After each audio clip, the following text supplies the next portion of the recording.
Bonjour. Bonjour Sylvain, bonjour à tous. J'ai laissé Sylvain parler le premier parce que j'ai un petit micro caché. Hein, il démarre toujours avec un temps de retard. Donc mon bonjour, il passe à là si on a l'impression que je suis quelqu'un de mal élevé. Hein, Bah, bon, non mais vous voyez tous la réaction de Sylvain, c'est parfaitement honteux. Hein, l'absence totale de respect pour un aîné. Hein, et ensuite, on vous dit, moi, je suis pour la tradition. Tu penses, tiens. Bon, retour à l'actualité sérieuse. Euh, Quelques petites informations concernant cette chaîne. Nous avons la première conférence la semaine prochaine sur l'affaire Assange, pardon. Ce sera mercredi avec Victor Dedage, qui est un des animateurs importants du comité de soutien à Julian Assange. Et ce sera sous forme d'une conférence avec des invités. Donc, je vais procéder bien évidemment à une sélection, hein, parce qu'il y a un nombre limité d'invités sur le module prévu à cet effet par Zoom. Vous recevrez ça par email. Si vous êtes intéressé, vous venez. Hein, vous pourrez poser des questions à la fin de la conférence. Voilà. Ce sera d'ailleurs une expérience qui nous permettra de nous tourner vers Sylvain Ferreira et de lui dire, mon cher Sylvain, maintenant que le livre sur la contre-offensive des Ardennes a été écrit, et corrigé par votre serviteur, hein, il est nécessaire qu'il passe à cette fameuse conférence sur l'art opératif, et ce d'autant que c'est en débat, à la suite du livre de Benoît Billon, interrogé par Jean Lopez. On va reparler d'ailleurs de Billon et de Lopez un peu plus loin. Donc voilà pour ce qui concerne cette information sur les conférences, on en fera bien évidemment d'autres. Nous avons deux projets d'invitation qui peuvent se révéler spectaculaires. On ne va pas donner de nom pour l'instant, hein, ce seront des intervenants étrangers, mais cela pourrait effectivement présenter de l'intérêt. par contre, nous précisons d'emblée que dans le caractère spectaculaire, il n'y aura rien de blond ni de féminin dans tout ça.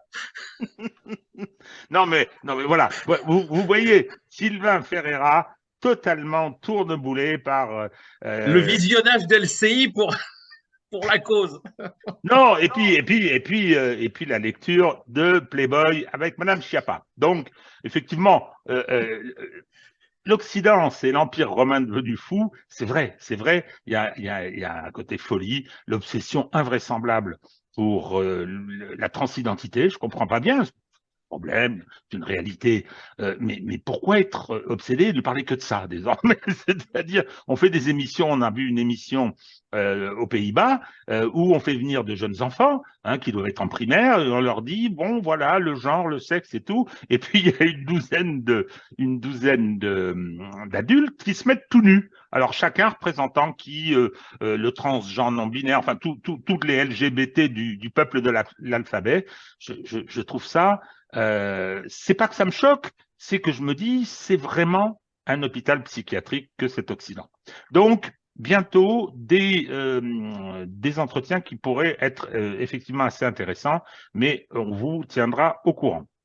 Naturellement, on ne va pas oublier de faire la quête, hein, de passer ça me rappellera mon enfance, de passer dans les rangs hein, pour solliciter votre générosité. Alors, je voudrais dire que on a constaté que des influenceurs, et je pense à Xavier Titelman, le spécialiste de l'aviation, qui se pique aujourd'hui de parler de la chose militaire, avec le succès qu'on sait, succès intellectuel, il est parti sur le front du côté ukrainien, bien évidemment. Il est interviewé. Je trouve que c'est une bonne idée.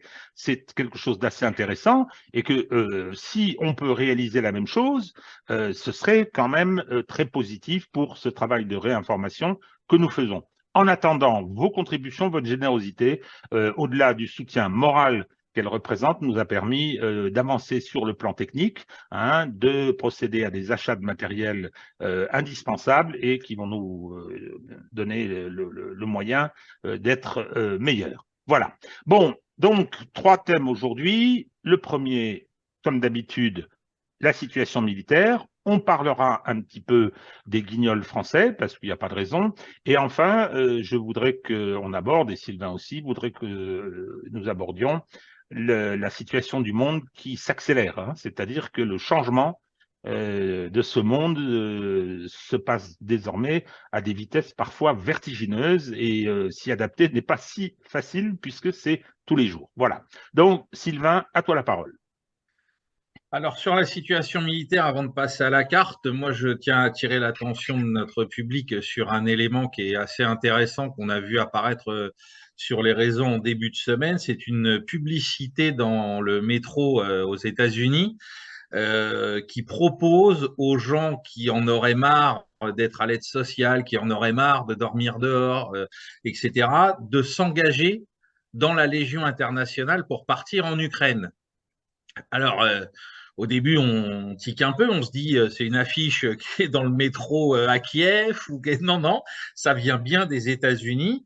Et donc, on a, après qu'on ait entendu à peu près tout et n'importe quoi au sujet de Wagner, les méchants qui vont chercher des prisonniers, etc., eh bien, dans le camp, entre guillemets, dit du bien, voilà à quoi nous en sommes réduits, c'est-à-dire aller chercher les gens qui sont dans des situations de détresse humaine sociale, probablement la plus importante, hein, quand on est homeless, enfin, sans abri, c'est la catastrophe.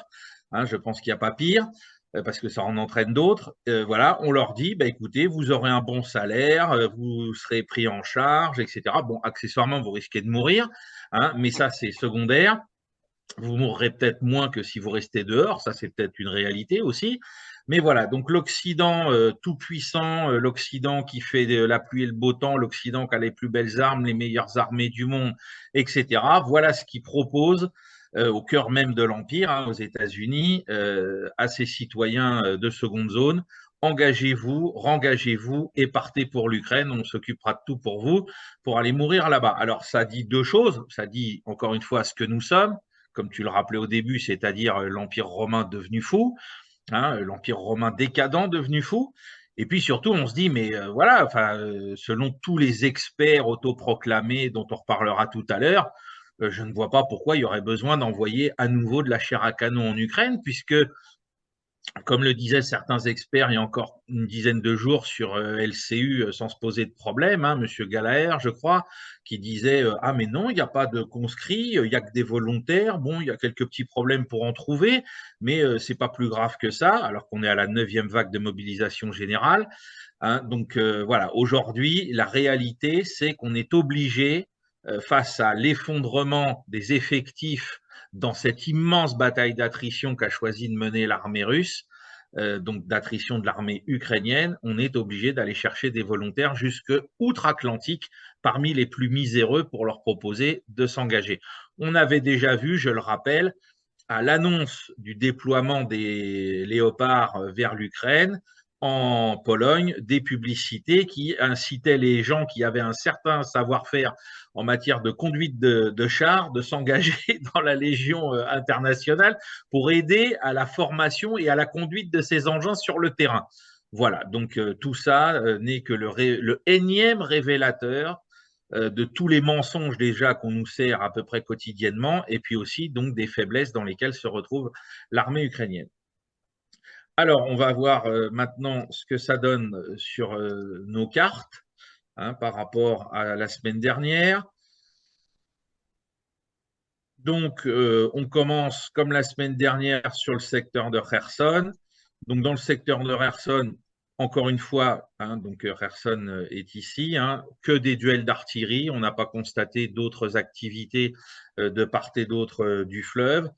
On n'a pas non plus assisté à des repérages de matériel particulier qui laisseraient entendre que les Ukrainiens tenteraient une opération de franchissement avec des bateaux, des barges, etc. Donc beaucoup de duels d'artillerie, toujours à la faveur de l'armée russe qui est 10 fois plus nombreuse en termes de tubes dans ce secteur et qui continue de matraquer tout ce qui peut apparaître comme dépôt, comme concentration éventuelle de matériel de l'autre côté, même si, comme on l'a vu la semaine dernière, il n'y a pas beaucoup d'unités présentes, mais elles ont quand même des dépôts, des munitions, ce genre de choses. Tout ça, des radars de contre-batterie, tout ça est frappé assez régulièrement par l'armée russe et son artillerie. Donc, le calme, hein, jusqu'au secteur ici donc de Zaporijie. Donc, Orikiv, pas de nouvelles actions, en tout cas d'envergure, des bombardements, des reconnaissances en profondeur pour tester le dispositif de part et d'autre. Hein. Alors certains y voient les prémices, hein, comme d'habitude, de la grande offensive tant attendue dans ce secteur par l'armée ukrainienne. Une fois encore, comme la semaine dernière, il n'y a pas eu d'évolution sur les effectifs des unités ukrainiennes. Hein. On n'a pas vu des nouvelles unités déployées, on n'a pas vu des unités redéployées d'autres secteurs.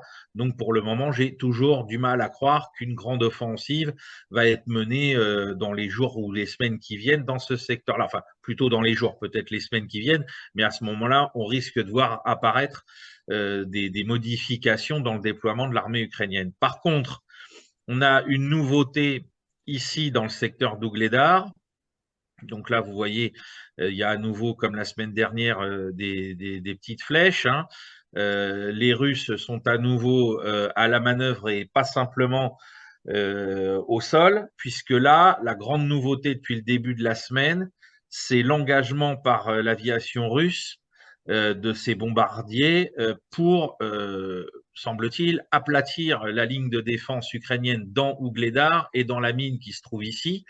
Et cette fois-ci, non pas avec des avions habituels Sukhoi 25, mais plutôt avec des Sukhoi 34 pour lancer les fameuses bombes guidées, les FAB 500 hein, de 500 kg pour aplatir toutes les défenses. Hein, on sait qu'il y a eu un changement pour l'armée russe en ce qui concerne le secteur d'opération donc d'Ougledar jusqu'à Zaporizhia. Le général qui a pris les commandes est l'ancien commandant de l'école d'état-major de l'armée russe. Et semble-t-il, il a pris la décision de relancer l'attaque, mais plus avec les mêmes méthodes.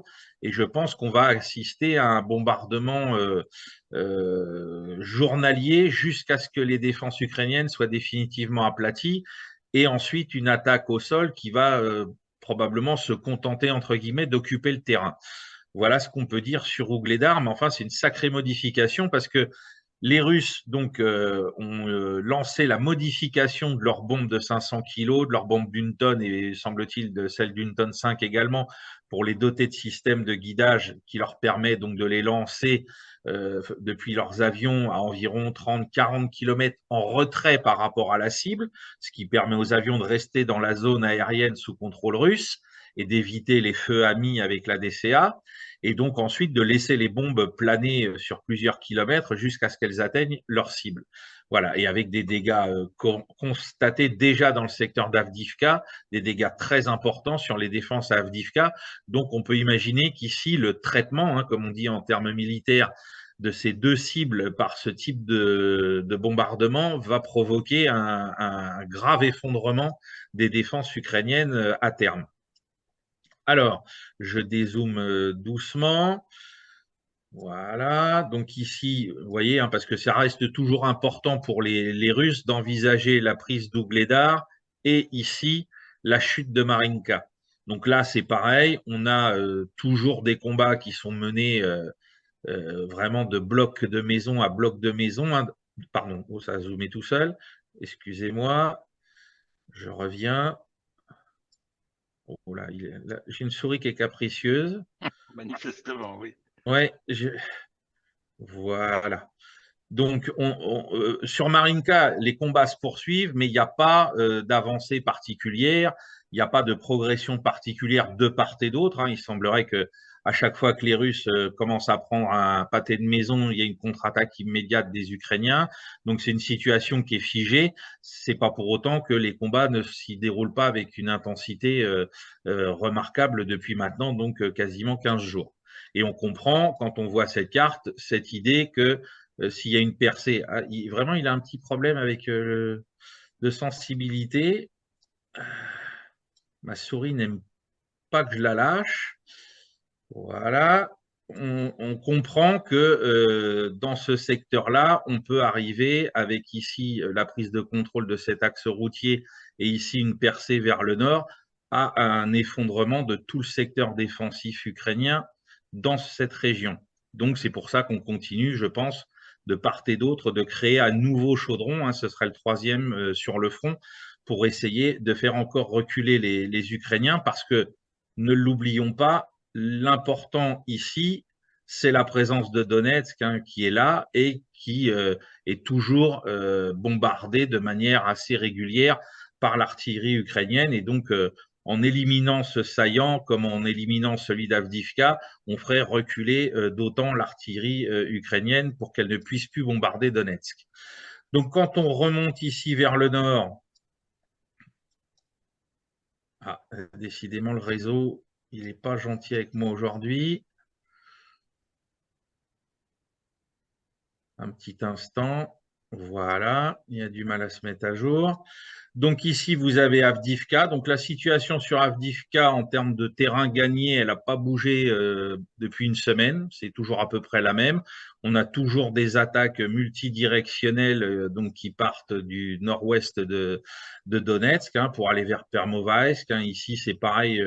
Les Russes tentent de créer une espèce de mini chaudron autour de Permovaïsk en l'encerclant au nord et au sud, et puis donc les pousser vers le nord en direction d'Avdivka, et les pousser ici vers l'ouest et vers le sud pour fermer la mâchoire autour de la ville. Le plus important, c'est là qu'on peut essayer de se demander si les Russes veulent vraiment fermer l'encerclement ou pas. Le plus important, c'est que la voie de communication principale ferroviaire qui est ici est sous le feu direct de l'artillerie russe et même des pièces de mortier légers type 82 mm ou ce genre de choses, hein. Donc, il n'y a pas besoin forcément d'un contrôle physique de la zone. Le parcours sur les axes de ravitaillement est de toute façon entravé par les feux. Et on comprend l'importance d'Avdivka au nombre de contre-attaques qui sont lancées, notamment ici dans le secteur sud, par les Ukrainiens pour empêcher les Russes de s'emparer de ces deux villages. Parce que là, ça mettrait aussi cette petite route sous le feu direct des armes russes. Donc, on a beaucoup de combats, d'attaques et de contre-attaques locales dans cette zone en ce moment. Mais l'autre point, c'est que, vu que ça a été expérimenté, entre guillemets, c'était il y a 3 semaines maintenant, on continue d'avoir des bombardements aériens à coups de bombe de 500 kilos pour réduire les défenses, les fortifications de la défense ukrainienne tout autour de la ville. Voilà ce qu'on peut dire pour Avdivka. Alors, on va remonter tranquillement vers le nord. Et donc là, au nord, on arrive ici à Bakhmout. Donc la situation de Bakhmout n'a pas beaucoup changé. L'encerclement est toujours à peu près du même niveau. Par contre, à l'intérieur de la ville, ça a beaucoup bougé depuis maintenant, depuis dimanche. Hein, on a une évolution, je vais essayer de caler, voilà. On a une évolution assez importante des positions favorables aux Russes. Depuis ce matin, on est quasiment certain que toute la zone grise qui est ici, hein, tout ce qui est ici est maintenant sous contrôle russe, jusqu'à la gare. Et que seule une partie des voies ferrées ici reste encore. Il y aurait une espèce de tête de pont dans ce secteur-là. Ce serait la dernière partie de la ville sur son côté oriental par rapport à la voie ferrée qui serait encore sous le contrôle des Ukrainiens. Tout le reste, ici, c'est quartier résidentiel. Si j'ai bien compris, il y a l'hôpital et la prison qui sont dans ce secteur-là, hein, et c'est tout ce qui resterait entre les mains des Ukrainiens aujourd'hui. À savoir que ce qu'on constate, c'est que les combats les plus intenses se déroulent vraiment dans la ville elle-même et que les Ukrainiens opèrent par un repli tactique progressif, c'est-à-dire qu'ils abandonnent les quartiers au fur et à mesure, en prenant soin, bien évidemment, de ralentir les Russes avec un minage circonstancié. Ils ont piégé, hein, on a vu des reportages de RIA Novosti encore ce matin, où on voit qu'il y a des pièges qui sont installés un peu partout pour ralentir la progression des combattants. Donc aujourd'hui, il apparaît clairement que toute la partie orientale par rapport à la voie ferrée sera entre les mains des Russes probablement ce soir ou d'ici la fin de la semaine, et qu'il ne restera plus aux Ukrainiens que cette partie-là de la ville qui est composée, vous le voyez, hein, si on s'amuse à zoomer, ce ne sont que des quartiers résidentiels qui sont là. Hein, il n'y a plus de quartiers administratifs, il n'y a plus d'infrastructures importantes, sinon l'hôpital, qui sont encore entre les mains des Ukrainiens. Combien de temps cela va-t-il durer? Là, c'est difficile de l'estimer. Ce qui était intéressant dans la vidéo postée par Titelman hier, c'est qu'il interviewait un combattant français, un mercenaire français qui se bat dans l'armée ukrainienne avec d'autres mercenaires français, et qui expliquait que les combats avaient diminué d'intensité depuis quelques semaines. Alors, s'il y a quand même une progression des Russes, ça veut dire qu'il y a un désengagement volontaire des Ukrainiens qui savent qu'ils ne peuvent pas tenir indéfiniment, parce que on a vu passer des vidéos par dizaines de l'état de la route, hein, que ce soit celle qui est ici ou que ce soit celle qui est ici. Elles sont face à un état catastrophique au niveau de la boue, au niveau déjà aussi des tirs, hein, c'est-à-dire qu'on a des carcasses de véhicules qui jonchent les abords immédiats de la route, parce que elles sont toutes les deux sous le feu de l'artillerie russe, ou même des fois de simples lance-grenades par rapport aux distances qu'il y a à parcourir. Donc, combien de temps les Ukrainiens feront-ils durer le plaisir? C'est très difficile à estimer. Maintenant, je rappelle par rapport à ce que peuvent raconter certains qui s'amusent à se foutre de nous sur les réseaux, hein, la prise de Bakhmout n'est absolument pas un objectif en soi. Hein, les Ukrainiens ont voulu la défendre comme autrefois les Allemands défendaient les Festungen en 44-45 à l'Est. Eh bien, le seul résultat qu'on obtient à la fin, c'est qu'effectivement, on tient du terrain, mais on perd beaucoup de monde pour ça. Et le Français qui était interviewé par Titelman le disait, quand il voyait les infos sur LCI, c'était assez drôle d'ailleurs de l'entendre parler de ça, il était un peu écœuré d'entendre dire que les rapports de perte, c'était un Ukrainien pour 7 Russes, parce que c'est pas l'impression que lui donne le combat qu'il mène lui en première ligne. Hein. C'était beaucoup plus égalitaire que ça. Il donnait pas de chiffres, mais il n'était pas du tout d'accord en disant oui, il y a un Ukrainien qui meurt et 7 Russes qui meurent. Ça n'avait pas l'air de lui plaire beaucoup. Hein, pour une fois qu'on donne la parole à quelqu'un qui est sur place, fût-il dans le camp ukrainien, on constate tout de suite que par rapport à ce qui est dit sur le plateau d'LCI, il y a déjà énormément de différences. Voilà, donc je n'ai pas de chiffres des pertes, mais je pense que malheureusement pour l'armée ukrainienne, comme on l'annonce depuis le départ, cette idée d'être dans un hachoir à viande, dans un broyeur, eh bien, elle aura finalement porté ses fruits. Je reviens aussi sur ce que ce combattant disait à propos des tactiques russes. Il disait au mois de janvier, les Russes ont attaqué. Alors là, c'était très violent, très fort. Ils attaquaient avec des vagues humaines. Alors bon, voilà. Et il commence à expliquer ce qu'était une vague humaine. Alors le spécialiste de la Seconde Guerre mondiale que je suis des combats à l'Est a bondi un peu de son canapé, parce qu'il commence à nous dire des vagues humaines de 20 soldats.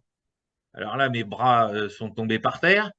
Je rappelle que quand on parle de phénomène de vague humaine pendant la Seconde Guerre mondiale à l'Est, éventuellement, enfin pas éventuellement, mais aussi pendant la guerre de Corée fin 50, début 51 par l'armée de volontaires chinois, on parle de centaines, voire de milliers d'hommes qui attaquent ensemble, épaule contre épaule, éventuellement étagés sur deux rangs, hein, et qui foncent sur les défenses adverses. On ne parle pas de 20 bonhommes qui sont perdus au milieu de la pampa. Hein. Donc effectivement, il avait l'impression que ces 20 soldats se jetaient sur les positions ukrainiennes, ça je ne le remets pas en cause, mais baptiser ou donner cette appellation de vague humaine à ce qui n'est qu'une attaque d'à peine deux escouades de combat, non, là, c'est pas sérieux. Alors, je remets pas en cause, parce qu'un combattant, je pense que c'est quelqu'un qui a peut-être une vingtaine, une trentaine d'années, et peut-être pas spécialiste de la guerre, donc j'en veux pas à ce jeune homme, pas du tout. Mais par contre, que des gens sur des plateaux de télé qui sont généraux, qui sont colonels, reprennent ça comme si c'était la stricte et sainte vérité, on voit que ces gens-là, encore une fois, sont dans la propagande. Et puis en plus, je le rappelle, puisque je viens de l'écrire sur la bataille des Ardennes, hein, c'est aussi le sentiment qu'ont eu les soldats américains dans certains secteurs quand ils ont vu arriver les Volksgrenadiers allemands le 16 décembre 1944. Les types attaquaient épaule contre épaule et c'est pareil, ils étaient des centaines face à eux. Ils n'étaient pas 20 clampins perdus au milieu d'un champ. Par contre, ce que moi, ça m'évoque, ce genre d'attaque de la part de Wagner, ce sont les bataillons disciplinaires soviétiques de la fin de la Seconde Guerre mondiale, où effectivement, pour déminer certains secteurs, on envoyait les punis. Hein, ça, c'est documenté, c'est une tradition, entre guillemets, de la fin, une triste tradition et dure tradition de la fin de guerre pour l'armée rouge. Mais voilà, ça, c'est quelque chose que les historiens connaissent et moi, ça ne m'étonnerait pas. Hein, je ne remets pas du tout en cause le fait de cette réalité, c'est qu'on ait envoyé des combattants de Wagner à travers des champs de mines, alors en utilisant effectivement les prisonniers, les punis, pour aller faire le sale boulot. Hein, mais là, encore une fois, sous le soleil, rien de nouveau.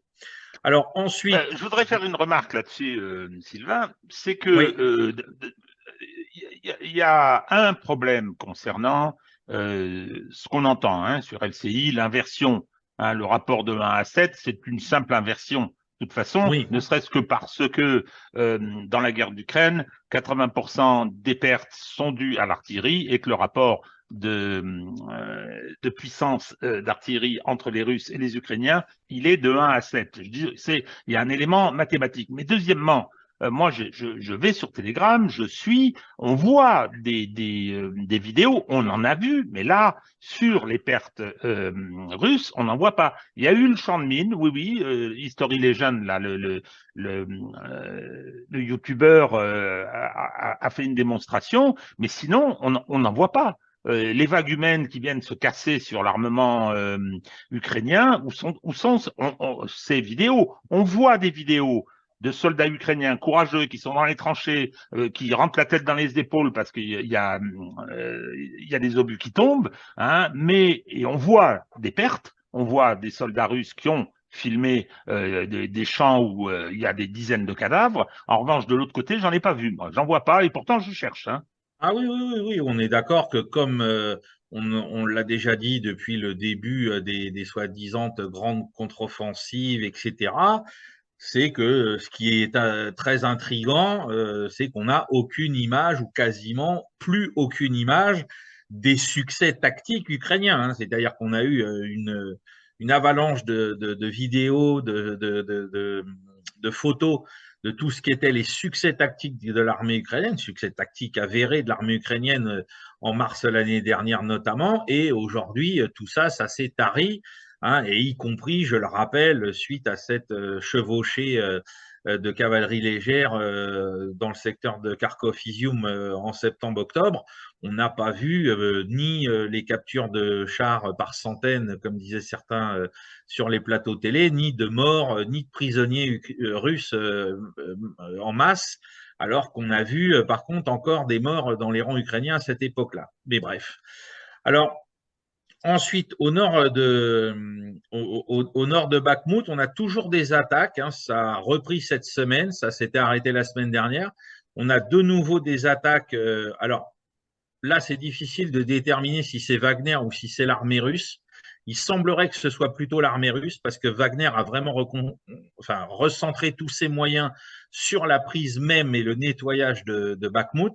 Et donc ici, ce serait les troupes russes qui auraient pris la relève, et notamment, bien sûr, les parachutistes, pour prendre ce village et ce village afin probablement d'amener la ligne de front à s'aligner sur le canal qui est ici, ce qui serait encore un point gagné par les Russes pour interdire toute contre-attaque dans ce secteur par l'armée ukrainienne. Donc voilà ce qu'on peut dire aujourd'hui sur Bakhmout. Pareil, on a, oh là là, ça a zoomé un petit peu trop fort. Excusez-moi, ma souris est très capricieuse aujourd'hui. Voilà. Donc là, on va se caler 2 minutes sur le nord de Bakhmout. Et c'est pareil, on a des attaques qui sont menées maintenant vers le nord-ouest, légèrement nord-ouest, sur la route principale qui mène vers Slaviansk et Kramatorsk. Alors, est-ce que ce sont des attaques de rectification de ligne? Je pense que c'est plutôt ça qui est à l'œuvre qu'une grande offensive. J'insiste bien, le terrain est pourri par la pluie. Les images qu'on voit encore aujourd'hui de véhicules qui se baladent même sur l'arrière-front, c'est absolument pas l'heure de se lancer de part et d'autre dans des chevauchées autrement que par folie ou par ordre politique. Quand on est militaire, là on dit non. D'ailleurs, le français, dernier point, le français interviewé par Titelman insistait là-dessus en disant que pour accéder à Bakhmout, donc il reste plus qu'une route, et qu'en plus, elle est praticable uniquement par véhicule chenillé. Il ne faut même pas essayer d'y aller avec des véhicules blindés à roues, tellement le terrain est détrempé par la pluie. Donc ensuite, quand on arrive du côté de Seversk, ici, alors c'est pareil, on a toujours des combats à l'est pardon, de Seversk. Les Russes, semble-t-il, essayent toujours de pousser le front en direction de ce troisième nœud défensif, je le rappelle, du nord Donbass. Pareil ici sur Biorivka. On essaye encore, les Russes tentent encore de prendre ce bourg clé. Maintenant, il n'y a pas de décision. Ça reste, à mon avis, des combats secondaires de fixation. Par contre, les Russes, une fois qu'on a franchi ici le Seversky Donetsk, on a à nouveau ce qui semble être toujours la 144e division de fusiliers motorisés russes qui est à l'œuvre. Il y avait une pause dans les combats la semaine dernière, et là, il semblerait que les opérations offensives soient reprises depuis 2 jours.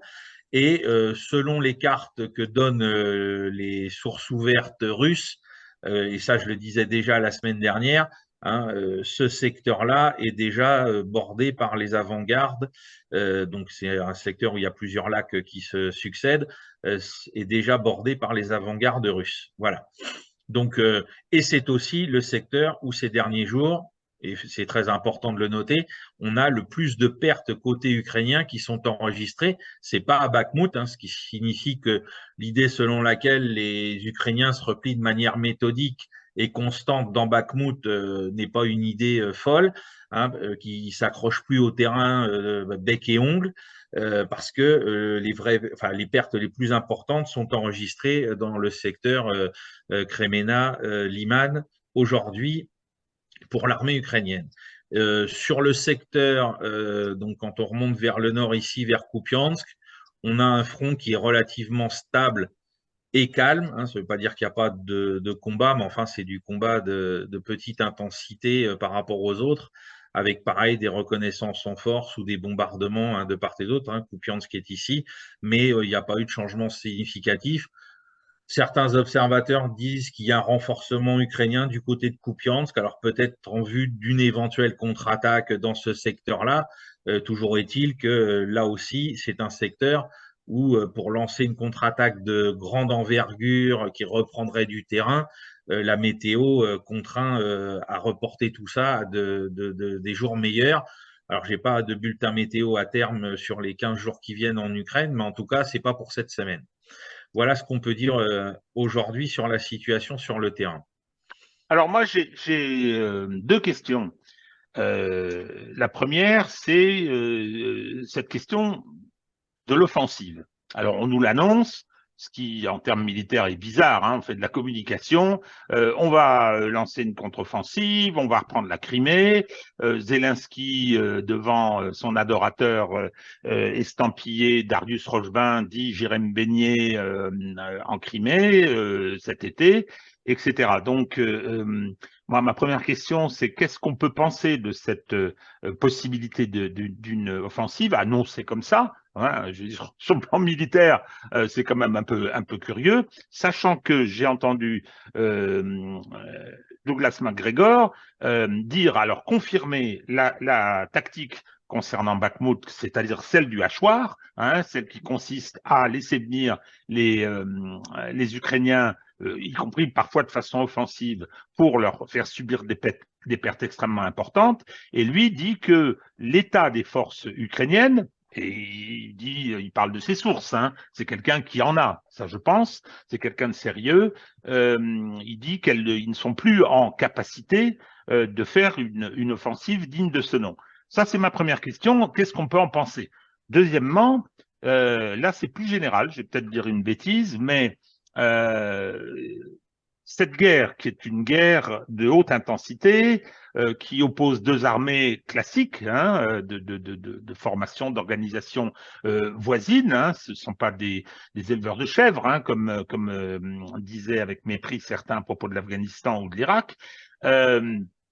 Est-ce que, comme en 1914, où le feu primait sur la manœuvre, hein, Pétain avait dit le feu tue, c'est-à-dire donc qu'il y a eu toute une série d'impasses liées à la supériorité du feu. Je crois, hein, c'est ce que. Oui, oui, oui. Hein, et donc la mécanisation a permis de changer ce blocage, de changer cette configuration, mais est-ce qu'on n'y est pas revenu quelque part parce que on nous a dit les Russes vont faire une offensive, Douglas MacGregor, hein, une offensive grande flèche, tout le monde l'attendait, elle n'est pas venue, il y a eu peut-être une poussée, hein, on en a parlé à plusieurs reprises, et là les Ukrainiens n'ont pas fait d'offensive grande flèche, ils en ont fait une à Kherson au début, ils se sont fait aplatir, après il y a eu le réajustement du front, sur Kharkov c'était pareil, c'était un retrait tactique sinon stratégique.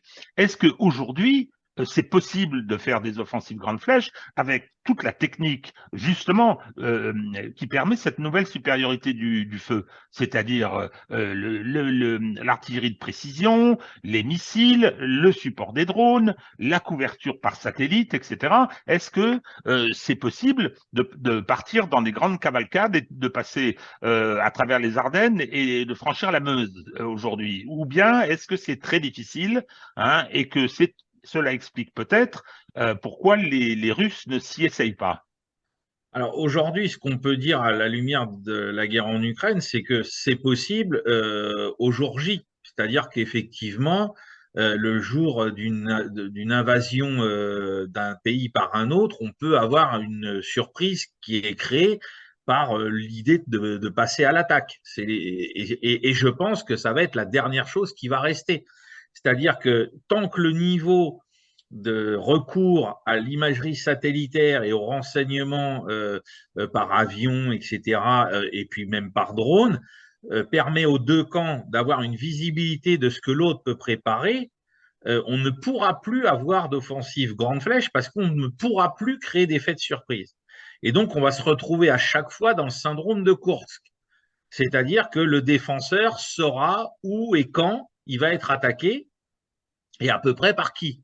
Et donc, il fera des défenses en profondeur. Alors, bien évidemment, comme à Kherson au mois de septembre, on peut avoir une perte de 5-6 km, 7 km. On va créer un vaste sac à feu défensif. On va laisser l'attaquant y rentrer. Hein, alors, ça fera une belle hernie sur les cartes. Hein. Cédric Mass nous dira que bientôt Kherson va tomber. Et puis, boum, tout le monde se fera hacher par l'artillerie et ce sera terminé.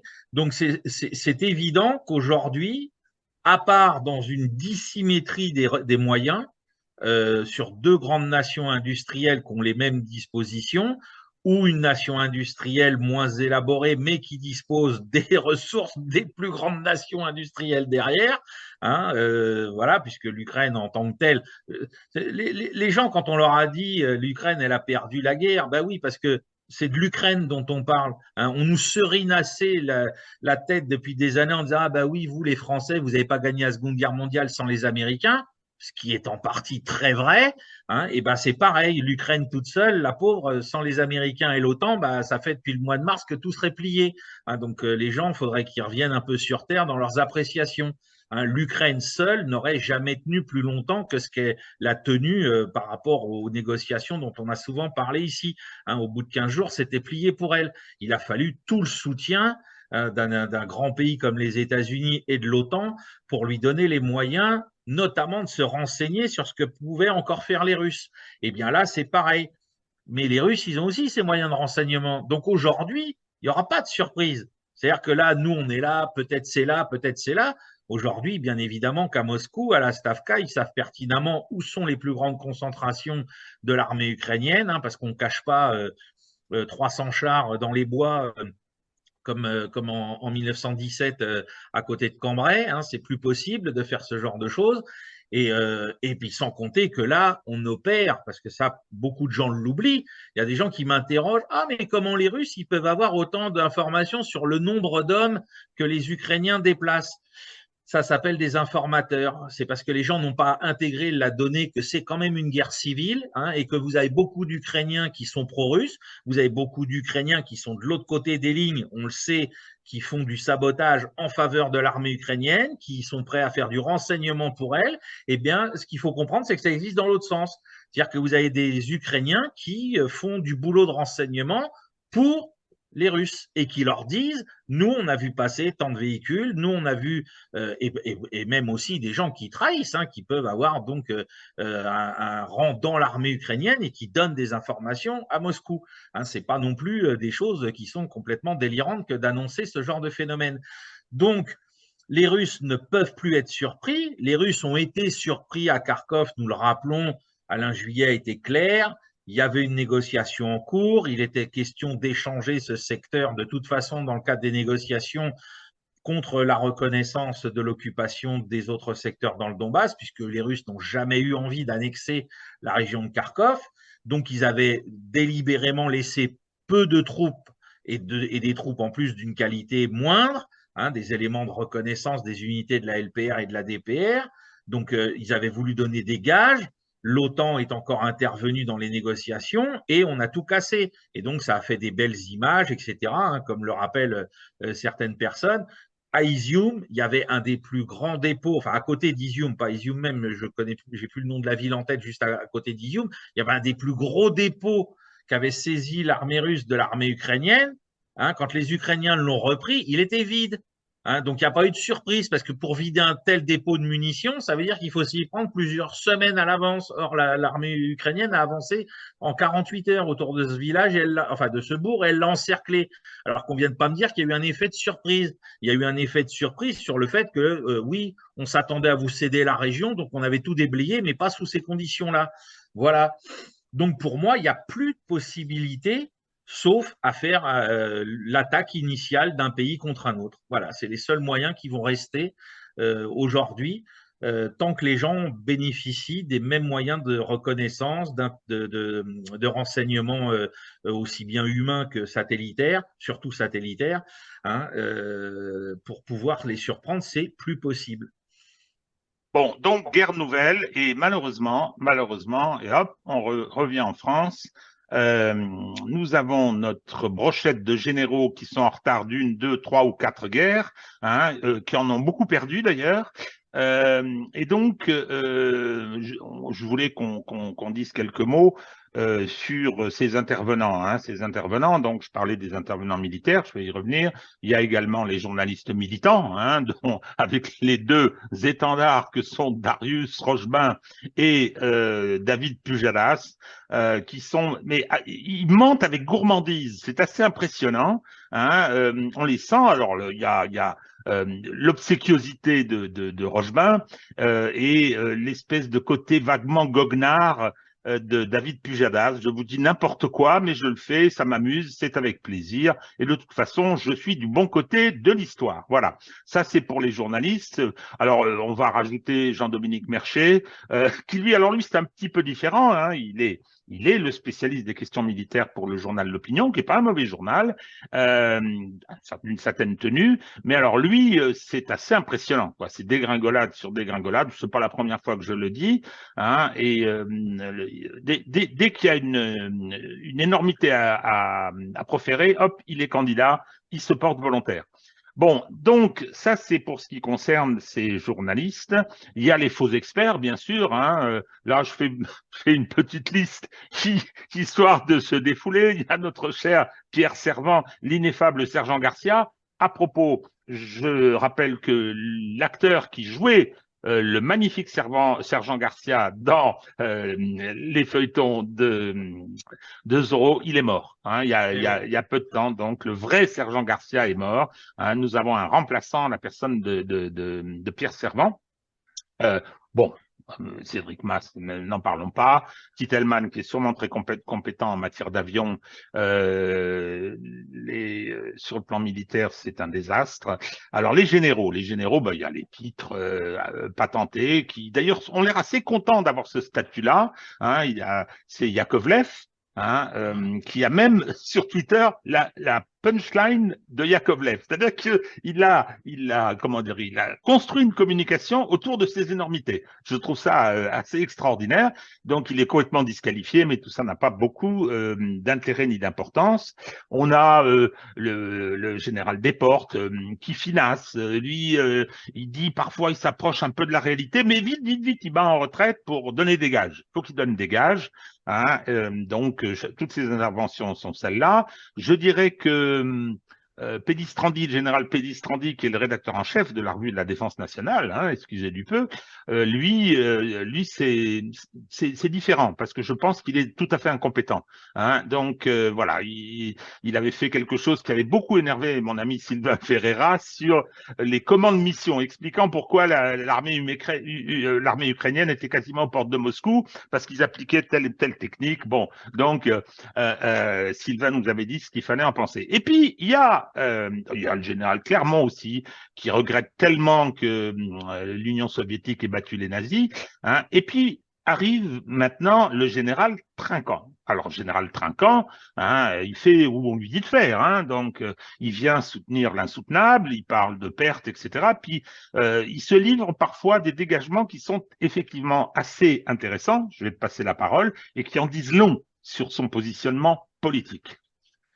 Ah oui, alors le général Trinquant était sur LCI en début de semaine pour commenter le fameux plan ukrainien de reprise de la Crimée et surtout de que se passerait-il en Crimée en cas de reconquête par l'Ukraine. Alors déjà, ce qui était très intéressant sur LCI, c'est que on parlait de ce plan en donnant tous les points, non pas au conditionnel, mais au futur. C'est-à-dire, c'est acquis, hein, l'armée ukrainienne va reprendre la Crimée et donc on nous énumérait toutes les mesures qui allaient être prises en employant le futur, pas le conditionnel. Bon, alors il y avait quand même sur le plateau, avec le général Trinquant, un jeune qui était là, qui disait attention, hein, parce qu'il y a quelques points là dans le plan, ça sent le crime de guerre, ça sent le crime contre l'humanité, parce que ça s'appelle de la déportation. Il faut employer les mots hein, de population, hein, puisque c'est quand même ce qui est prévu.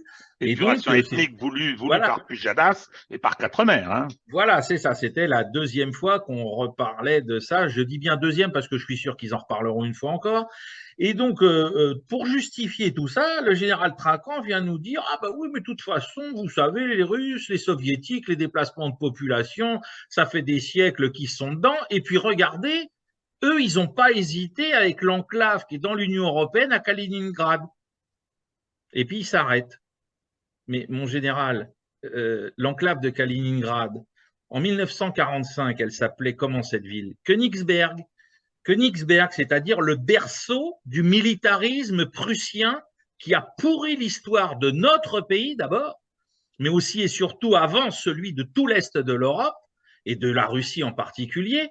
Et donc, on a décidé à la table des négociations à l'époque qu'il était raisonnable et sérieux de dire oui à Joseph Staline pour faire de cette ville et de sa région un oblast de l'époque à l'époque soviétique et puis qu'on a maintenu dans la Russie aujourd'hui.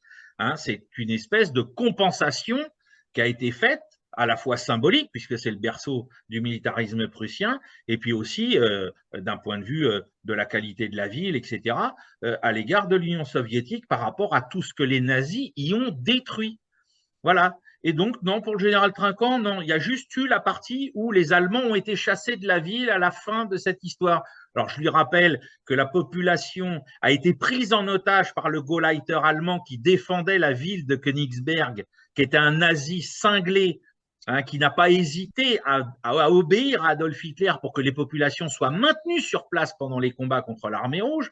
Donc, l'appréciation qu'on a du traitement des populations civiles, c'est pas la peine de le mettre sur le compte des officiers supérieurs ou généraux de l'armée rouge. Il faut d'abord penser au système nazi, à ce qu'il était à l'égard du peuple allemand, avant de venir accuser les autres.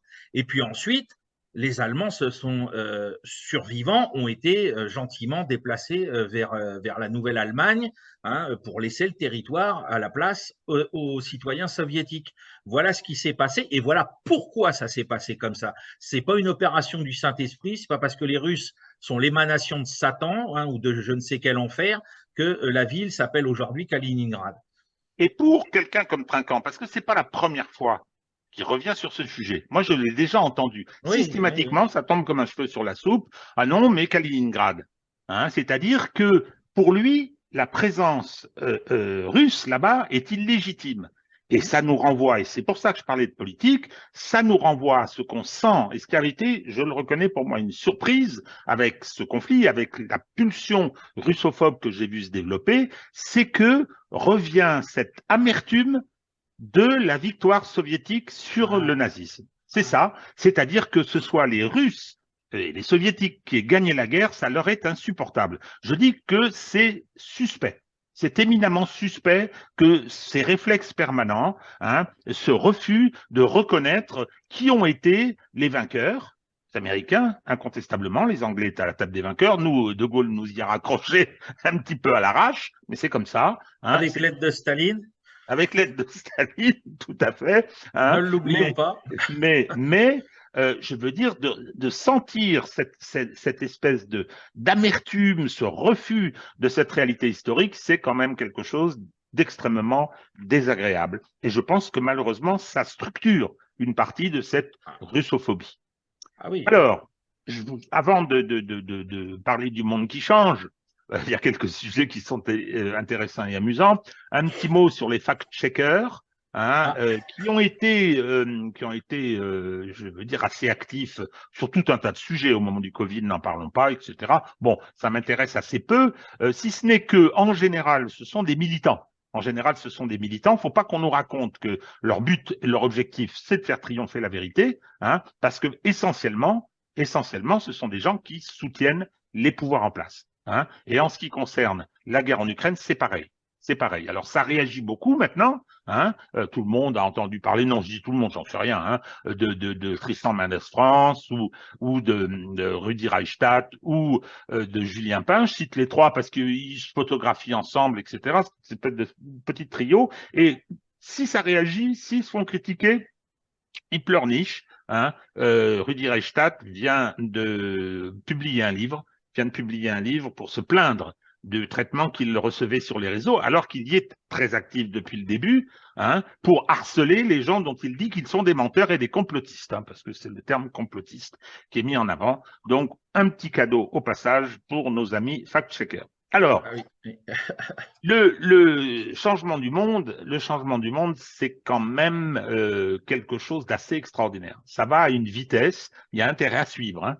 Il faut écouter tous les jours ce qui est en train de se passer. Il faut analyser les prises de position des uns et des autres. Il faut essayer de comprendre les événements. On a pas mal parlé de la visite du président chinois à Moscou, hein, et de sa fameuse phrase « Nous assistons à un changement qu'on n'a pas vu depuis 100 ans et ce changement, nous le conduirons ensemble ».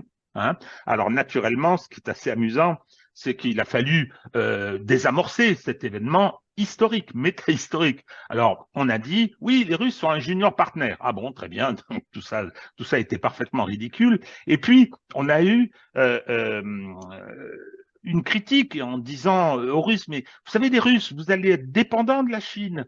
Ils vont vous démanteler, les Chinois. Vous allez être dépendants parce que vous leur fournissez plein d'énergie. Hein.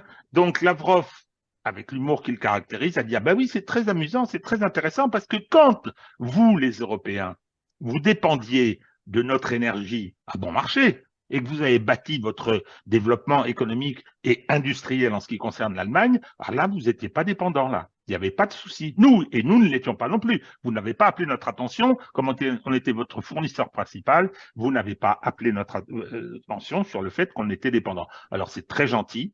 Hein, vos conseils sur la dépendance vis-à-vis de la Chine, vous voulez garder. Bon, ça m'a fait sourire. Donc, et alors, sur les différentes choses qui se produisent, il y en a une que je trouve très importante, c'est la fin de l'impunité. La fin de l'impunité pour l'Occident, c'est-à-dire qu'il faut reconnaître que depuis 1991, les États-Unis et l'Occident combinés se sont tout permis, tout et n'importe quoi, y compris récemment, on va y revenir, Nord Stream 2, eh bien, on vient de leur notifier que c'était fini. Alors, il y a eu diverses initiatives et il y en a une, effectivement, assez importante, qui a naturellement provoqué des réactions à l'inverse de ce qu'elles auraient dû être. Bon, on apprend que la Grande-Bretagne va fournir des chars Challenger et va continuer donc à armer l'Ukraine et à alimenter ce conflit. Très bien. Depuis le début, ça a été la Grande-Bretagne a été un des États les pires, de ceux qui ont, depuis 2014, qui ont magouillé, leurs services secrets ont fait tout un tas de cochonneries. Toujours est-il que on vous livre des Challenger et on annonce qu'on va vous livrer également à vous, Ukrainiens, des obus à uranium appauvri. Bon, Sylvain, tu nous avais dit le danger que ça représentait la semaine dernière. Quelle a été la réaction de la Russie? Ah bon, vous faites ça?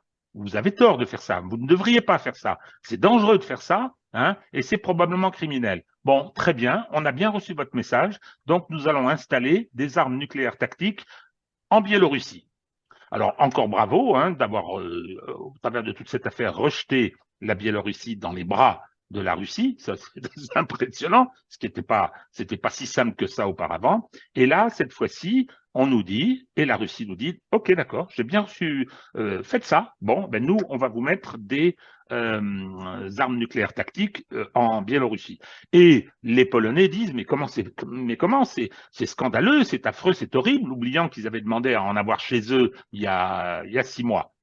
Donc, alors le temps que comment dirais, les sites de stockage soient construits, ça va prendre quelques semaines. Nous aurons, merci la Grande-Bretagne, nous aurons cet élément, nous aurons des armes nucléaires tactiques à cet endroit. Je pense que symboliquement, c'est quelque chose d'assez fort ce qui s'est produit à cette occasion, c'est-à-dire que maintenant, chaque fois que vous ferez quelque chose, chaque fois que vous vous permettrez quelque chose, eh bien, on réagira. Je ne conseillerais pas aujourd'hui à M. Colin Powell de venir à l'Assemblée générale des Nations unies avec sa petite fiole. Je pense que ce temps-là est terminé. Oui, oui. D'autant que là, c'est la Russie, dans la présidence tournante, qui s'occupe de la présidence du Conseil de sécurité. Il ne faudrait pas que ce soit à l'ordre du jour, je pense que ça passerait pas. Alors, il y a autre chose, il y a le virage saoudien. On le sait, ça fait un moment qu'on en parle. L'Arabie Saoudite a dit OK, je vais vendre mon pétrole en yuan à la Chine. Ils ont fait un virage vers l'Eurasie. Ils ont demandé à adhérer à l'OCS. Ils ont demandé à adhérer aux BRICS. Ils s'inscrivent complètement là-dedans. Il y a eu 2 événements la semaine dernière. L'OPEP, afin de garantir les prix du pétrole et de les garantir aux Russes, qui pouvaient peut-être être gênés par le gap, qui était à 60 dollars le baril, les cours étaient autour de 70, eh bien l'OPEP a décidé, à la demande de l'Arabie Saoudite, de poursuivre la limitation de production pour faire monter les prix, tout simplement, en disant c'est pour les stabiliser, c'est un cadeau fait à la Russie. Moi, je veux bien. Deuxième événement, aussi assez intéressant, parce que si on se rappelle que l'Arabie Saoudite a été l'allié principal des États-Unis dans cette région depuis 1945. C'est considérable ce qui vient de se produire. Eh bien, je crois que c'est hier, il y a un navire de guerre très important russe, l'amiral Gorchkov, qui est rentré pour la première fois dans le port de Jeddah, pour la première fois qu'un bateau militaire, un navire militaire russe, rentre dans le port de Jeddah. Avec toute la symbolique que ça représente, avec le drapeau puisque lorsqu'on arrive dans un port étranger, on arbore le drapeau du pays où on arrive, le fanion. Eh bien, voilà, deuxième événement symbolique qui est ça. Ça va très très vite. Je ne sais pas ce que tu en penses, mon cher Sylvain. Oui, il faut ajouter que dans le domaine pétrolier, on assiste aussi à un autre phénomène complètement fou des alliés désobéissants.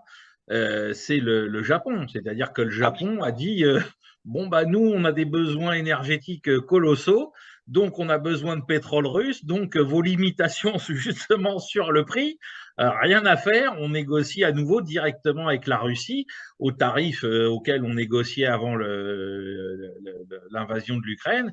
Et puis voilà, donc c'est encore un camouflage. Je veux dire, on sait très bien que malheureusement pour le peuple japonais, après ce qui s'est passé pendant la Seconde Guerre mondiale, son pays a été mis en coupe réglée par les États-Unis, que c'est encore un pays occupé par des bases américaines et qu'il est obligé d'avoir une politique étrangère qui doit s'aligner dans de très nombreux domaines sur celle des États-Unis.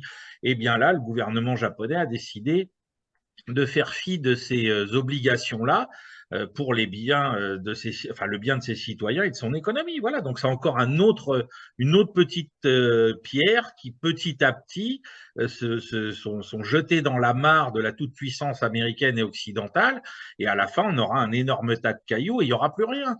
Voilà, c'est malheureusement pour les Occidentaux que nous sommes, malheureusement pour les gens clairvoyants comme nous qui comprenons pourquoi tout cela se met en œuvre, et qui n'arrivons pas à avoir de prise sur sur nos gouvernements ici aux États-Unis pour que tout cela puisse redevenir un peu plus normal. Clairvoyant, je ne sais pas, hein, je veux dire, on essaie.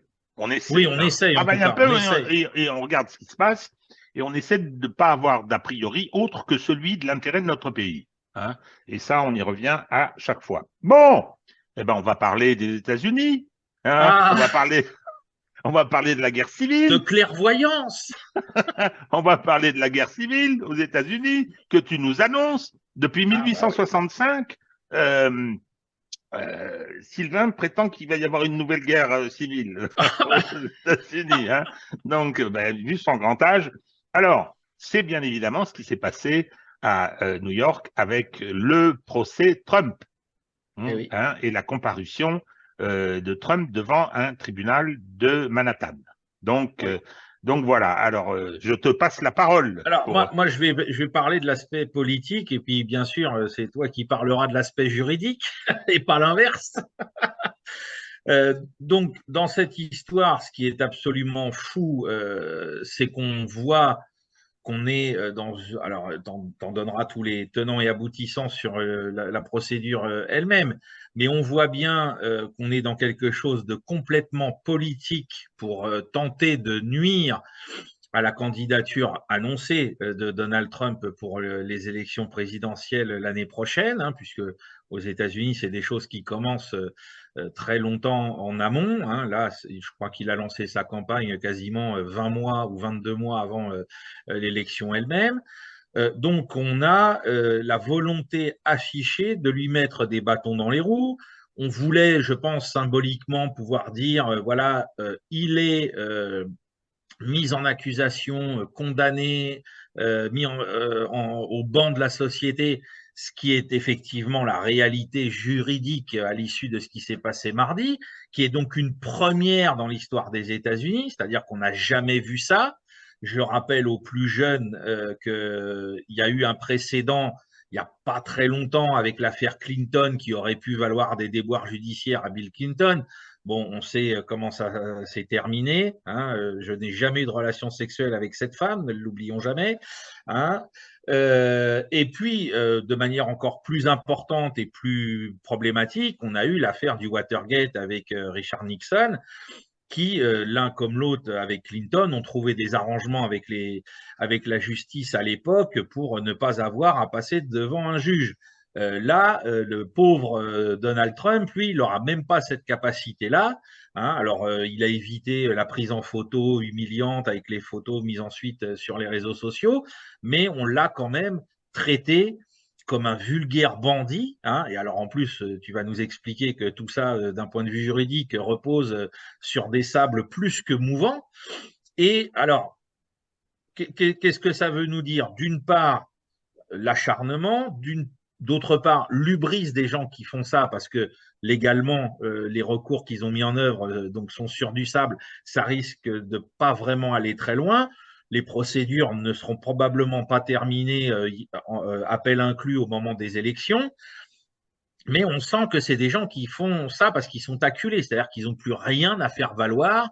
Ils ont tout tenté contre Trump quand il était président, et depuis qu'il ne l'est plus, ils continuent. Et ce qui est très intéressant, c'est que tout ce qu'ils ont tenté pendant qu'il était président n'a jamais abouti. Hein, on nous a dit 20 fois qu'il allait avoir une procédure de destitution, elle n'a jamais abouti parce que déjà à l'époque, tout ça reposait sur du sable. C'est-à-dire qu'on se contentait de jeter en pâture à des journalistes trop contents de l'entendre des fausses accusations, des ceci, des cela, des vraies théories du complot. Hein. Les Russes sont intervenus de manière tellement puissante dans l'élection des États-Unis d'Amérique que c'est eux qui ont fait gagner Donald Trump. Hein. Des choses, mais folles, folles, folles, folles. Hein. Puis surtout en oubliant de dire combien de fois les États-Unis étaient intervenus dans les élections des autres pays pour en faire autant. Mais bon, bref. Hein, on a vu que l'histoire du Capitole venait d'être complètement retournée par les images de vidéosurveillance, alors que si on écoute encore Laurent Saïm avec des trémolos dans la voix, c'était l'incendie du Reichstag qui se répétait, hein, et qu'on allait avoir une dictature fasciste aux États-Unis. Donc tout ça est dans le même climat, mais qui a une portée alors politique immédiate, bah, c'est que ça renforce Trump. Hein, faut le voir clairement. Dans les sondages, il n'a jamais été aussi fort dans son propre camp. Hein. Alors bien sûr, ses opposants, eux, sont hystériques, mais dans son propre camp, par rapport aux problèmes que pourrait ou pouvait poser DeSantis, il est de plus en plus assuré d'être le chef du parti. Hein, tel qu'en tout cas les sondages le donnent depuis même mardi soir aux États-Unis. Mais surtout, ce que ça signifie, c'est qu'on est face à ce phénomène qui me fait, moi, parler de guerre civile imminente, c'est-à-dire qu'on est face à deux blocs irréconciliables. Il n'y a plus de possibilité entre les deux camps de s'entendre sur un modus operandi politique. Hein, c'est-à-dire que là, c'est fini. Il y a un fossé. C'est pas pour rien, même si ça, et ça aussi, ça pose des problèmes. Donald Trump fait venir ses militants dans les rues de New York. Hein, New York est absolument pas une ville républicaine, hein, c'est plutôt une ville démocrate. Il est fait venir parce qu'il faut faire une démonstration de force avec les risques qu'on connaît d'éventuels troubles à l'ordre public avec le camp d'en face. Et à un moment ou à un autre, ce genre de situation ne se réglera pas pacifiquement parce que l'acharnement contre Trump ne va pas cesser, même si c'est sur, et je dirais même, plus ce sera sur des bases délirantes juridiquement parlant, plus on risque d'arriver à ce genre de phénomène. Je rappelle, on l'avait dit dans un épisode au début de l'année, qu'aux États-Unis, nous avons eu un point de bascule dans la vie politique américaine qui n'avait pas eu lieu depuis, je pense, les années du Far West, comme on dit. C'est-à-dire qu'on a un candidat républicain qui est convaincu d'avoir été battu au Nouveau-Mexique par le biais de la tricherie, qui a engagé 3 tueurs à gages, qui s'est armé lui-même pour aller abattre le candidat vainqueur démocrate qui aurait gagné en trichant. Voilà où en est la politique intérieure des États-Unis. Donc, vous pouvez me dire tout ce que vous voulez sur le fait que je fantasme l'idée qu'il y aurait demain une guerre civile. Non. Et comme on l'avait constaté au moment des élections de mi-mandat, on sait qu'on a en Floride des gens il y a une migration intérieure aux États-Unis qui existe depuis toujours. Hein. Les gens bougent beaucoup, ils vivent jamais très longtemps au même endroit, etc. Hein, on n'est pas dans un enracinement comme chez nous. Et donc, il y a des gens qui migrent dans des États comme la Floride et qui font que DeSantis est élu avec des scores soviétiques. Non, je rigole, c'est pour Régis. Et parce qu'en fait, on a maintenant des Américains qui se sentent en danger à cause de la cancel culture, à cause du wokisme, etc., et qui vont dans des États où les lois des États leur sont favorables. Et je pense que ce genre de phénomène qui touche aujourd'hui principalement la Floride va se multiplier et qu'on va avoir la création de nouveaux groupes d'États qui seront déterminés autour du maintien d'une certaine culture américaine héritée de toute l'histoire, je dis bien de toute l'histoire des États-Unis, et qui ne voudront pas se laisser emporter par la vague complètement folle qui est en train de bouffer la Californie, une partie de la Nouvelle-Angleterre, et qui voudrait s'imposer au reste du pays. C'est pas possible, c'est pas possible. Et donc tout ça va très mal se finir à mes yeux. Alors, tu nous dis, Sylvain, que il est possible qu'on instrumentalise la justice à des fins politiques? Oui, alors ça, je m'en étais rendu compte en 2017, vers le mois de mars 2017. Enfin, est-ce que tu te rends compte de ce que tu racontes? Hein? Bah alors, je connais quelqu'un qui a un peu travaillé sur la question. Hein, ça lui a pris du temps. Hein, il a rédigé un ouvrage tout à fait remarquable. Alors, il est un petit peu 600 pages. Hein. Alors bon, il est assez technique. Hein, il est un peu soporifique au point que l'éditeur se demandait s'il n'allait pas le vendre en pharmacie. Hein, donc, mais ça s'appelle une justice politique. Oui, oui, oui. On instrumentalise la justice à des fins politiques. Qu'est-ce qui s'est passé chez nous? On a liquidé la candidature de François Fillon sur la base d'une procédure fulgurante. J'ai jamais vu une procédure aussi rapide et je connais le dossier par cœur et je sais très bien ce qui s'est passé. Et depuis que Nicolas Sarkozy a quitté la présidence de la République, il fait l'objet d'un acharnement judiciaire. Alors, c'est assez délicat parce que je le vois bien, c'est exactement ce qui est en train de se passer aux États-Unis. Si jamais vous critiquez l'opération judiciaire qui est en cours, dont l'objectif est clairement celui d'empêcher Donald Trump d'être candidat ou d'empêcher son élection, au point que Papy, hein, qu'on a sorti de l'EHPAD de la Maison-Blanche, il a dit oui, oui, on fait ça pour l'empêcher d'être candidat. Il l'a dit hier ou Oui, avant-hier. Alors, il faut faire oui. attention. Hein. Le rédacteur du téléprompteur devrait, je sais pas, lui donner des cachets pour éviter qu'il dérape aussi facilement. Donc, et lorsque vous dénoncez une procédure qui viole les principes fondamentaux de fonctionnement d'une société démocratique, hein, en matière de justice, eh bien, on vous dit, ah, mais vous défendez Sarkozy. Comment vous faites pour défendre Fillon? J'ai toujours dit, je n'ai jamais voté Fillon et j'aurais pas voté pour lui à la présidentielle 2017 et je n'ai jamais voté pour Sarkozy. Je suis pas prêt de le faire si jamais il se représentait. En revanche, ces procédures sont des mauvaises actions, c'est en ce qu'on appelle, alors ça n'existe plus dans le code pénal, mais c'est ce qu'on appelle en droit une forfaiture. Alors, l'affaire Trump, d'une certaine façon, c'est assez simple. On a un procureur pour une affaire ancienne, pour une histoire qui est une histoire commerciale, c'est-à-dire qu'on accuse Trump d'avoir demandé à quelqu'un de verser de l'argent à une star du porno avec laquelle il avait une liaison pour éviter qu'elle parle pendant la campagne électorale pour ne pas lui porter préjudice. Bien. Euh, on aurait pu aussi, par exemple, faire des enquêtes concernant la façon dont a été instrumentalisée la presse américaine, pour ne pas parler de l'ordinateur du fils Biden, qui lui est radicalement corrompu. Radicalement Oui. corrompu. Bien. Donc, Ni d'ailleurs, très important, de l'appel de Joe Biden au président Zelensky pour qu'il vire le procureur général de oui, en lui l'Ukraine. disant, vous le virez, sinon les 2 milliards promis, alors en droit français, ça s'appelle du chantage. C'est Hein, ça. il aurait dû être poursuivi. Enfin, toujours est-il que le procureur de Manhattan, qui n'est pas compétent, faut le dire, il n'est pas compétent, parce qu'il dit, voilà, c'est une manœuvre qui a finalement visé à fausser l'élection. Donc, je le poursuis pour avoir essayé de fausser l'élection par cette manœuvre. Hein. Je ne rentre pas dans les détails, il y a un acte d'accusation assez copieux. Et donc, c'est une compétence fédérale.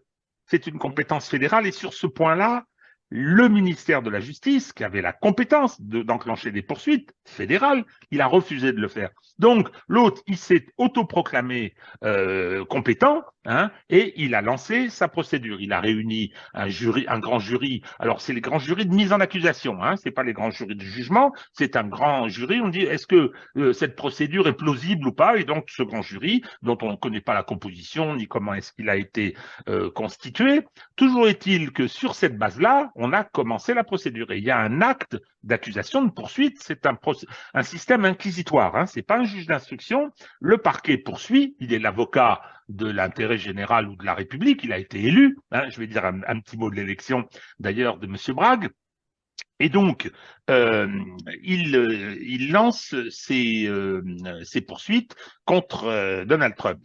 Alors, on lui demande, les journalistes, bon, dites, quelle est quels sont les faits qui ont été commis et qui sont répréhensibles, et quel est le texte de loi qui les qualifie d'infraction et de délit. Bon, c'est l'avocat que je suis, c'est la première chose qu'on fait.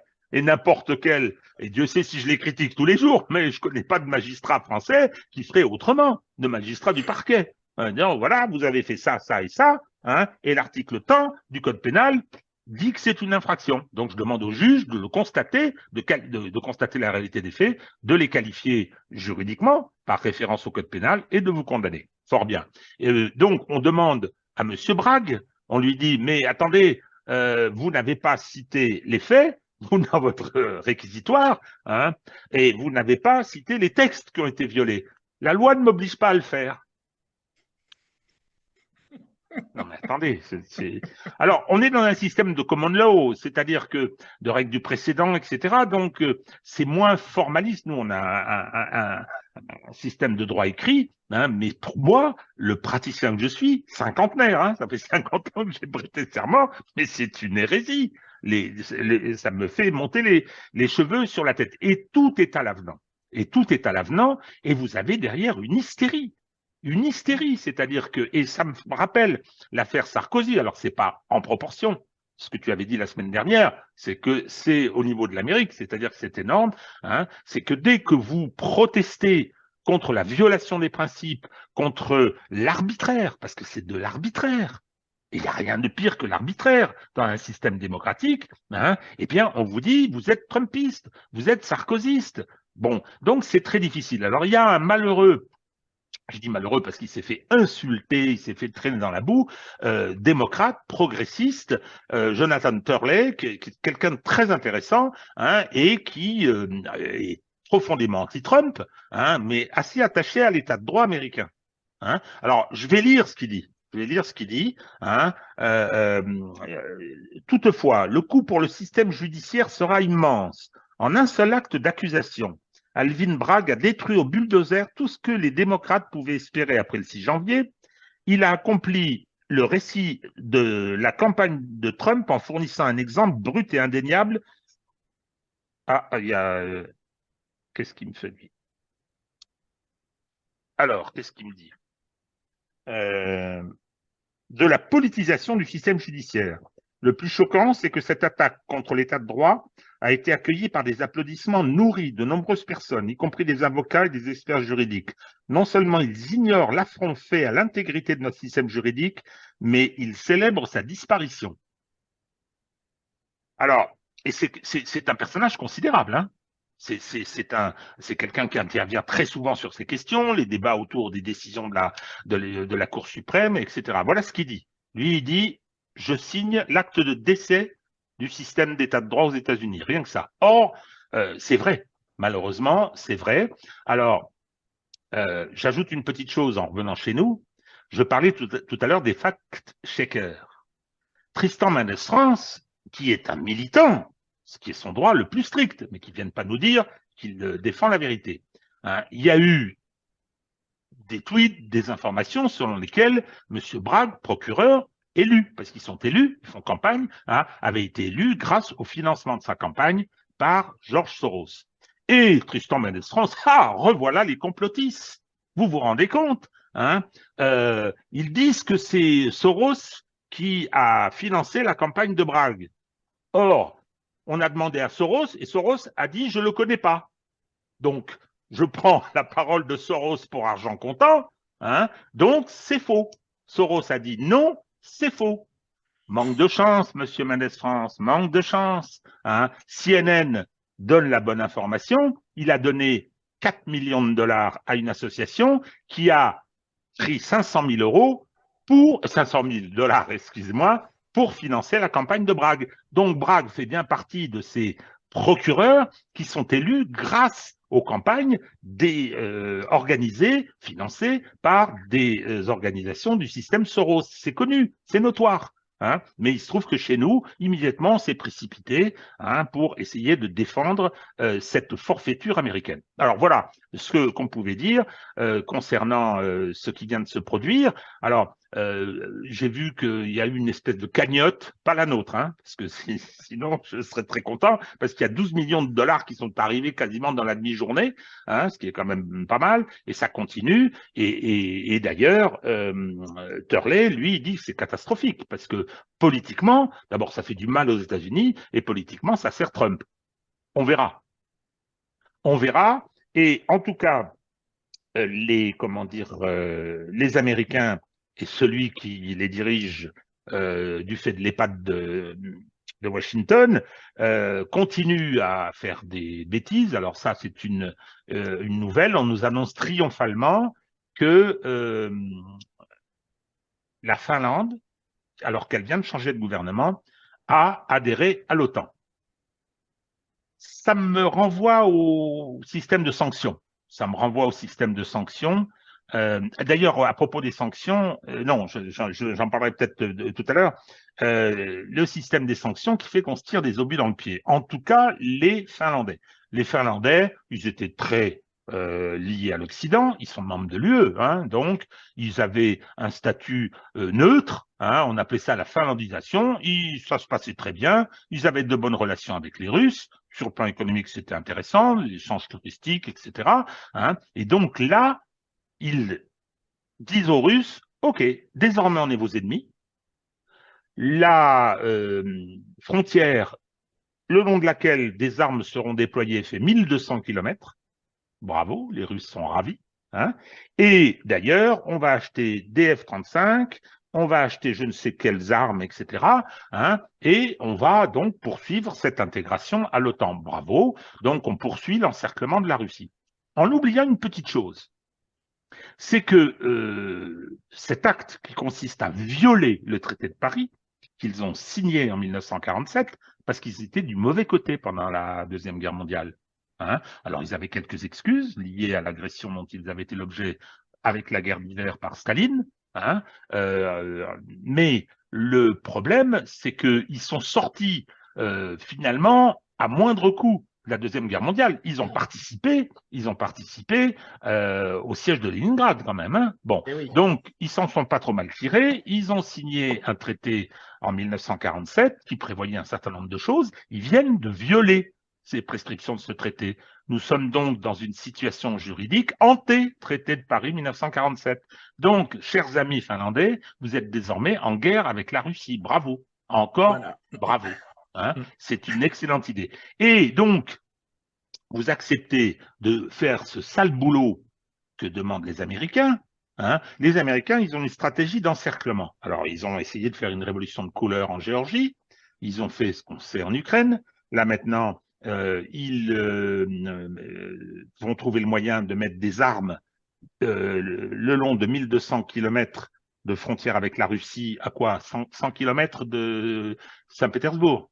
Oui, oui, quelque chose comme ça. Hein, oui. Quelque chose comme ça. Excellente idée. Hein, Saint-Pétersbourg, où on a la mémoire de ce qu'a été le siège. Félicitations à nos amis finlandais. Bon, vous me direz, c'est une stratégie. Hein. Pendant ce temps-là, eh bien, la Russie et la Chine, qui sont alliés, hein, ne racontons pas d'histoire, s'occupent de l'Afrique, s'occupent de l'Amérique latine, s'occupent de l'Asie. C'est-à-dire, il faut une stratégie de revers. Hein, et pendant que les autres essayent de les emmerder, de leur mettre des barbelés à leurs frontières en se disant, comme ça, on va pouvoir faire sauter Poutine et démantibuler la Russie en 35 entités, hein,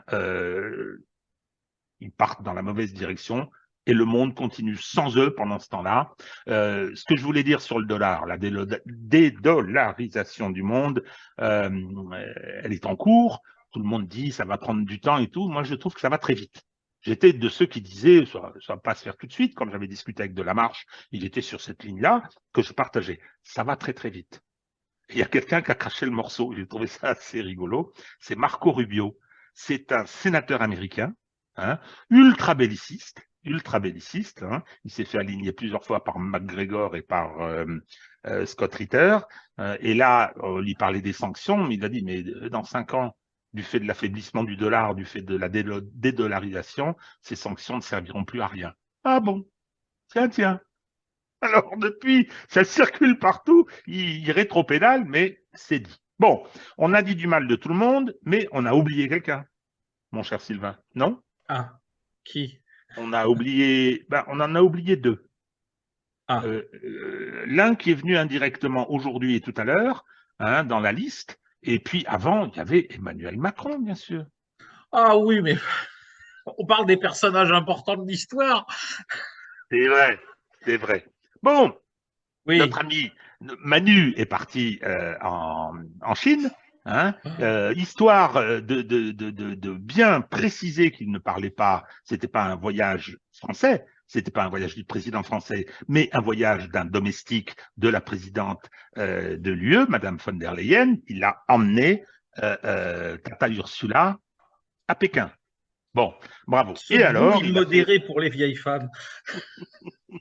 Oui, donc oui, elle a une certaine allure, Madame von der Leyen. Je la pense, c'est ce que disait un parlementaire européen allemand. Je vous savez stupide et corrompu, mais je m'aperçois que, puis je sais pas ce qu'il a dit d'autre encore.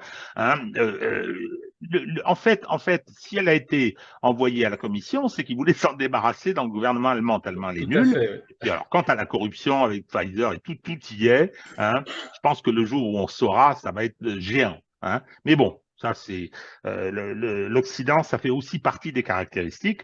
Donc, notre ami Emmanuel Macron est parti. L'accueil en Chine n'a pas été extraordinaire. Hein. Il n'y avait pas un monde fou au bas de l'échelle de coupé. Hier, et donc il est arrivé hier, il n'avait toujours pas été reçu par le président Xi. Bon, très bien. Et alors, il a fait une intervention en disant que bon, il venait avertir la Chine que c'était pas bien éventuellement de soutenir la Russie parce que comme c'était une agression, il allait être complice. Bien, bien, Monsieur Macron. C'est une excellente idée de venir donner une leçon à la Chine, hein, l'accuser de complicité. Bon, vous qualifiez, pourquoi pas, on peut avoir cette position, hein, l'opération militaire spéciale d'agression, mais vous devriez peut-être parler un petit peu différemment, et ce d'autant, Monsieur le Président de la République française. Mais ce d'autant que, je crois, que nous avons signé un accord qui s'appelle les accords de Minsk, Minsk 1, Minsk 2, dont vous aviez d'ailleurs fait la démonstration que vous ne les aviez pas lus lorsque vous avez filmé un de vos entretiens avec Poutine pour ensuite le diffuser sous les ricanements de vos collaborateurs. Hein. Donc, nous savons aujourd'hui que la France que vous représentez a violé sa parole. Vous n'avez plus rien à dire. Une des causes de cette guerre, agression, pas agression, guerre provoquée, agression non provoquée, ok, hein, l'histoire tranchera, et éventuellement les tribunaux. Mais là, aujourd'hui, vous êtes à la tête d'un pays qui a une responsabilité écrasante dans la survenance de ce conflit. Et ce d'autant que aujourd'hui, les deux duettistes habituels de la Russie, qui sont Vovan et Lexus, je crois que c'est comme ça qu'ils s'appellent, ils sont C'est forts ça. quand même. Hein. Ils passent leur temps à imiter des voix, je ne sais pas comment ils font, ils ont les... Et Je pense qu'ils ont un soutien de certaines organisations officielles de l'appareil monsieur de de la... sécurité russe. Complotiste, complotiste, je vais le dire à Tristan Manès France. Donc, ils ont réussi à coincer qui? La limace nationale, c'est-à-dire l'immonde François Hollande. Je dis immonde parce que vraiment, ce gars-là nous aura tout fait. Hein. Comme disait Emmanuel Todd, il n'a pas pu se représenter, il a été comme vomi par le pays. Je trouve que l'image va très bien.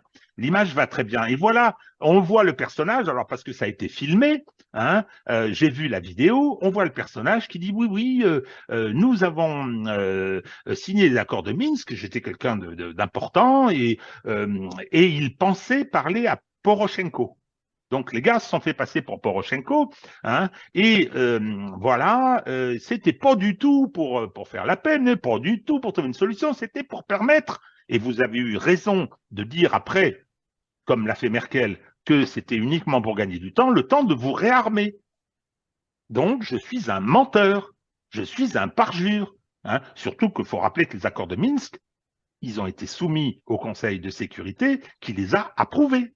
Oui, oui. Hein. Donc, il ne faut peut-être pas oublier ça. Eh bien, aujourd'hui, monsieur Macron, vous devriez vous taire et peut-être faire taire votre prédécesseur, hein, qui est quand même, qui montre bien la responsabilité qu'il a vis-à-vis de l'histoire. Les responsabilités judiciaires, peut-être qu'on pourra en parler un jour. Alors, il y a une deuxième chose qui fait que M. Macron, lorsque vous venez dire oui, je vais dire à la Chine que s'il aide la Russie, ben, il sera complice d'une agression. Vous n'êtes pas au courant, il s'est passé quelque chose qui concerne nos intérêts. On était actionnaire d'un gazoduc qui s'appelait Nord Stream 2, qui a été dynamité. La terre entière sait très bien qui l'a fait. Il y a eu une demande au Conseil de sécurité d'une enquête. Vous avez refusé que la France s'associe à cette demande. Encore bravo. Vous savez, Monsieur le Président, qui a fait ça. Hein, Seymour Hersh a parfaitement documenté. Hein, on sait que ce sont les États-Unis et dans quelles conditions ils l'ont fait. Donc, c'est-à-dire qu'aujourd'hui, vos alliés, les gens que donc vos collaborateurs rencontrent dans les réunions de l'OTAN, les gens que vous voyez dans les différentes réunions internationales de l'Union européenne et de l'OTAN savent tout ça. Ils ont été, l'Allemagne et nous, victimes d'une agression et d'un terrorisme international et de ce que chacun sait bien qu'on peut le qualifier d'acte de guerre. Hein. Et vous venez dire aux Chinois, c'est très mal, vous allez être complice si jamais vous soutenez les Russes. Attendez, vous devriez rentrer sous terre. Hein. Non, mais Régis, tu n'as pas vu LCI à midi, parce que la quintessence de la vérité, c'est que puisque le président Xi Jinping a emmené Emmanuel Macron aujourd'hui à Canton, eh bien, vu que c'est le fief familial de sa famille, il lui a signifié ainsi son rapprochement personnel, hein, qui dépasse toutes ces petites polémiques que tu oses raconter. Entendu à midi pendant le repas. Voilà. Ça montre le rapprochement sino-français face à la Russie hégémonique. Voilà où nous en sommes. Bon. C'est catastrophique. Bon, j'ai fini ma harangue. Hein, donc, ce petit tour qui montre cette planète qui change, ce sud global, c'est une des expressions. La majorité mondiale, qui sont moi je disais le reste du monde, maintenant ce sont les deux expressions. Oui, c'est la courantes, majorité. hein, et en face, on a l'Occident combiné ou l'Occident collectif. Oui. Petit détail, et je termine avec ça, hein, en vous disant à bientôt, les BRICS en PIB, c'est pas le bon critère toujours. Hein, les BRICS ont nettement dépassé le G7. Oui, oui. Voilà. Ah oui, oui, oui, bah oui, on est en train de basculer et on est en train, nous, de tomber. Alors, je te pose la question, Sylvain. Oui. Sommes-nous du bon ou du mauvais côté de l'histoire? Ah, mais non, non, nous, on n'est pas du bon côté, c'est certain, mais bon, c'est comme ça. On va peut-être se redresser, je sais pas, mais en tout cas pas avec ces bandes de bras cassés. Non, C'est pas non, possible. non, non, non, non, non, C'est pas non. possible. Non, non, parce que ce qui est notoire pour tout le monde, c'est que nous payons dans notre vie quotidienne aussi sur la gestion de la politique intérieure, économique, sociale, etc. Nous payons aussi les pots cassés de ce genre de bras cassés, quoi. Voilà, on attend, tout le monde est suspendu à la décision du Conseil constitutionnel la semaine prochaine. Parce que sinon, enfin voilà, la situation intérieure de la France et de la majorité des pays européens sur le plan social économique, c'est aussi une catastrophe à cause de ces mêmes personnes. À ce propos, parce que bon, en effet, on revient à ce qui est franco-français, je renvoie au papier, à l'article que j'ai écrit il y a quelques jours hein, sur Revue du droit, à propos de l'intervention du Conseil constitutionnel. Alors les choses sont très simples. Hein. Si le Conseil constitutionnel veut prendre une décision politique, c'est-à-dire faire subir une défaite politique à Macron, parce que les grands intérêts commencent à trouver que ça va trop loin, hein, si j'ai bien compris. Il a tout ce qu'il lui faut au plan juridique. Toutes les décisions du Conseil constitutionnel sont des décisions politiques. N'oubliez pas que les deux piliers s'appellent Laurent Fabius et Alain Juppé.